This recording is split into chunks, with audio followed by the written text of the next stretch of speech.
চলো বন্ধুরা শুরু করি। আবার নিয়ে চলে এসেছি একাদশ শ্রেণীর বাংলা নতুন সিলেবাস অনুযায়ী কয়েকটি গুরুত্বপূর্ণ প্রশ্ন উত্তর। প্রশ্নের মান 1। গল্পের নাম পুঁইমাচা, লেখক বিভূতিভূষণ বন্দ্যোপাধ্যায়। দেখো প্রথম প্রশ্ন কি আছে, পুঁইমাচা গল্পটির রচয়িতার নাম লেখো। পুঁইমাচা গল্পটি রচনা করেছেন বিভূতিভূষণ বন্দ্যোপাধ্যায়। তারপর বলেছে পুঁইমাচা গল্পটি প্রথম কোন পত্রিকায় প্রকাশিত হয়? অবসরিকা পত্রিকায়। পুঁইমাচা পাঠ্য গল্পটি কোন গল্প সংকলনের অন্তর্গত? মেঘমল্লার গল্প সংকলনের অন্তর্গত। সহায় হরির পদবী কী ছিল?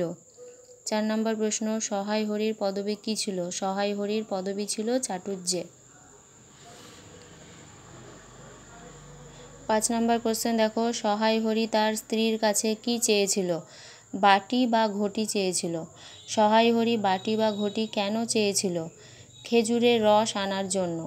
7 নম্বর প্রশ্ন, কে তাল গাছ কেটেছে? তারক খুড়ো। সহায় হরির স্ত্রীর নাম কি? অন্নপূর্ণা। অন্নপূর্ণা কোথায় বসেছিল? রান্নাঘরের দাওয়ায়। গল্পটিতে কোন ঋতুর উল্লেখ রয়েছে? গল্পটিতে শীতকাল ঋতুর উল্লেখ রয়েছে।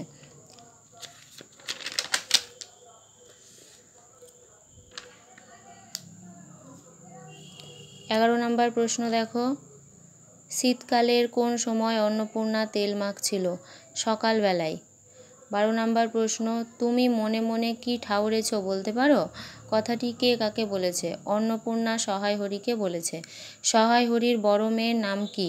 খেন্তি। অত বড় মেয়ে যার ঘরে, সে মাছ ধরে আর রস খেয়ে দিন কাটায় কি করে তা বলতে পারো? কথাটি কে কাকে বলেছে? অন্নপূর্ণা সহায় হরিকে বলেছে।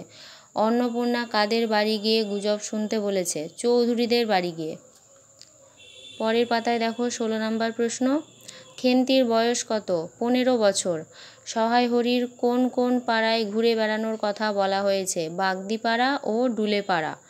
এই দুটি পাড়াতে সহায় হরির ঘুরে বেড়ানোর কথা বলা হয়েছে। গল্পটিতে সমাজের কোন প্রথার উল্লেখ রয়েছে? কুপ্রথার। গল্পটিতে বাগদিপাড়া ও ডুলেপাড়াকে কোন সম্প্রদায়ের সাথে তুলনা করা হয়েছে? নিচু সম্প্রদায়ের সাথে। ডুলে সম্প্রদায় বলতে কি বোঝো? যারা পালকি ঘাড়ে করে দুলে দুলে নিয়ে যেত তাদেরকে বলা হতো ডুলে সম্প্রদায়। গল্পটিতে কাকে একঘরে করার কথা বলা হয়েছে? সহায় হরিকে। পরের পাতায় দেখো,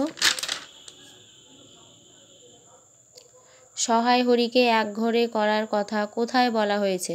চৌধুরীদের চণ্ডী মণ্ডপে বলা হয়েছে।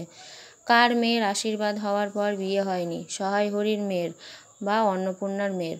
সহায় হরির কি মনের মানুষ ছিলেন? নরম মনের। সহায় হরি খেজুরের রস আনার জন্য কিসের বাটি নিয়েছিল? কাঁসার বাটি। খেন্তি বাড়িতে কি নিয়ে এসেছিল? পুঁই শাক। খেন্তির চেহারার বর্ণনা দাও। খেন্তির চেহারা হলো লম্বা, গোলগাল, চুলগুলো কৃষ্ণ, মুখখানা বড়, চোখ দুটো ডাগর ডাগর। এই হলো খেন্তির চেহারার বর্ণনা। 27টা প্রশ্নের উত্তর আলোচনা করলাম। তোমরা যদি আরও প্রশ্ন উত্তর চাও আমাকে কমেন্ট করে বলতে পারো। আজকের মতো টাটা, দেখা হচ্ছে পরের ভিডিওতে।